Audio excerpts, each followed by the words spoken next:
Well, sir, this is our Pleasant Corners in 1900. A little country place, just like thousands of others, scattered all over our nation. These little villages, they hadn't changed much in the 19th century, and it looked as though the 20th century wasn't going to be much different. But the century just got started when something happened. Something that changed the future for all of our Pleasant Corners. Let's go back 50 years and take a closer look at the village and meet some of the people. Now, Pleasant Corners is where the Smithtown Road crosses the turnpike. Adam Hill's store on one corner, Jim Barnes' blacksmith shop diagonal opposite, and old Doc McPherson's place a few rods up the pike, Springfield way. Out the Smithtown Road yonder is the schoolhouse, and beyond that, John Marshall's farm and the old church. And there's Uncle Si Tromble resting on his cane in front of Hill's. He'll tell you, if you don't get away in time, how the stage used to change horses at the corners.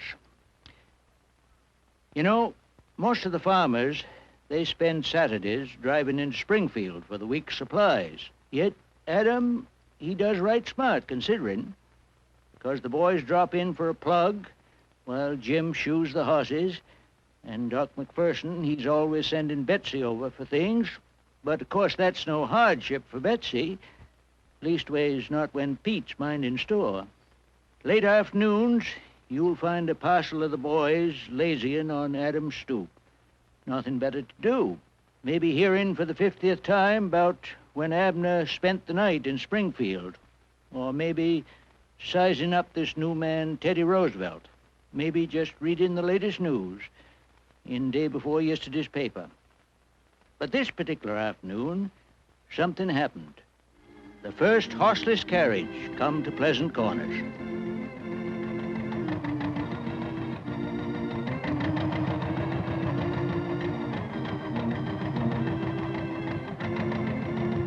Well, it didn't seem much at the time, but it sure turned out to be pretty important to all of us.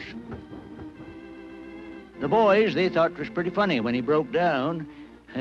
I remember him saying, "Better get out and get under, mister. Better get a horse." Well, Jim Barnes, he come running over from his smithy, but he don't know beans about an engine. Full of driving, he knows less. And the upshot is, darned if you don't have to get a horse. But that was way back around 1900. Suppose we see what happens to Pleasant Corners during the next 20 years.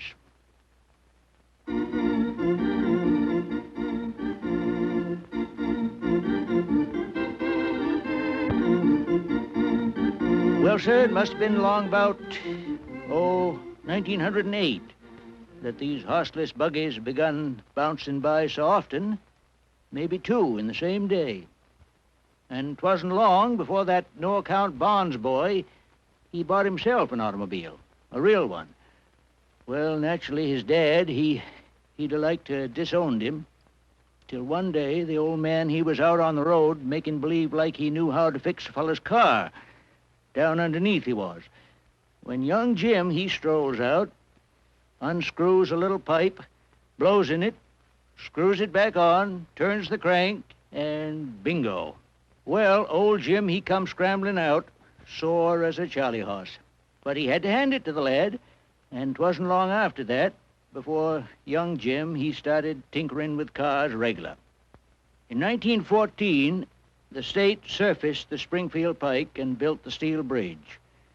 And 'twasn't long before townsfolk started coming down. You see, they all had this newfangled notion of sleep in one place and work in another, and they begun buying homes here and there. And if some city fella, he didn't sell old John Marshall the idea of splitting up his farm into lots. Well, all of us felt pretty sorry for old John. That is, until people commenced buying the lots. Now, that meat market next to the general store, Adam, he really put that up for his son Pete. But that was before Doc McPherson caught the flu, and finally Betsy had to carry him off to the mountains. After that, Pete, he didn't have any stomach for hanging round the corner, and he went to the city. When old Doc died in the summer of 1918, Betsy, she managed to sell the corner to John Craig and some banker friends of his, and then she lit out for the city too. But by that time, Pete, he'd been sent to France. News that he was missing, that come later. That's the reason Betsy married that queer duck named Harris. Of course, we heard later about Pete only being a prisoner, but then it was too late. Well, Betsy, she must have felt pretty bad, but she went right ahead, trying to make a go of her marriage. Even bought Harris that diner down the pike. But he'd rather work on the road gang when he could work, so most of the time, she just run it by herself. Good cinema stuff in Pleasant Corners, and it's a funny thing. It only needed that crazy, one-lunged buggy to bring it to the surface. When you sized up 1920 against that sleepy crossroads of 1900, you realized that we'd come a long way. Maybe it didn't stack up much beside big towns with factories and such, but you can bet the activity of all the Pleasant Corners in the country, that meant a lot of orders for goods and materials to Chicago and St. Louis and New York. Of course, John Craig over to the First National Bank, he said when the country got back to normalcy, you couldn't look for things changing near so fast. He said that 1920 motor cars were just about as good as engineers could make, as pretty too, and that with so many already on the road, well, it was foolish to expect people to keep on buying a lot of new ones. Well, some of us, we couldn't look ahead so far, but we knew then, just as we know now, that this old nag of a country, it just wouldn't lay down. Unless, of course, we give her the bit and went to sleep behind the dashboard. So we just kind of smiled, and we said, wait and see.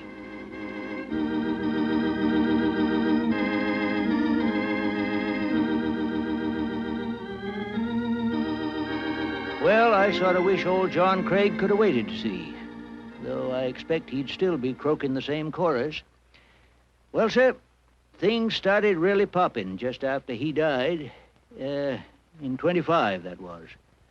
A rash of new houses on Marshall Heights, a new school, and a 5 and dime next to Adam Hills. Next to what was Adam Hills, that is. Because Adam, he finally gave up waiting for his boy to come home and take over, and he sold out in, I guess it was in 27.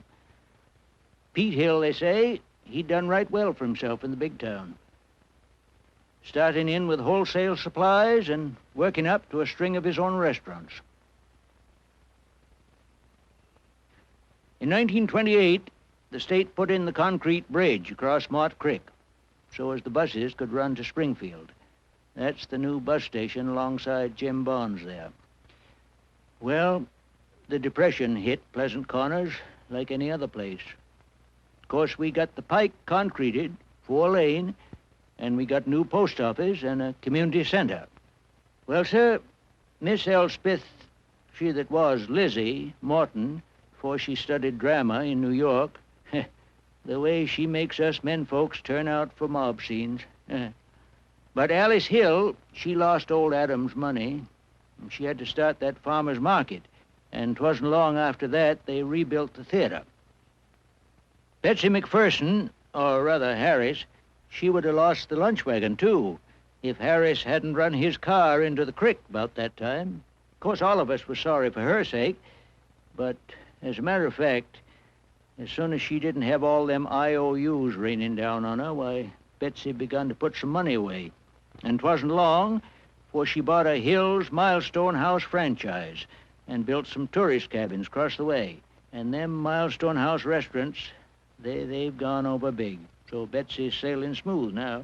What's more, the big boss of Hills Milestone House, he dropped over between planes last week to inspect his newest place.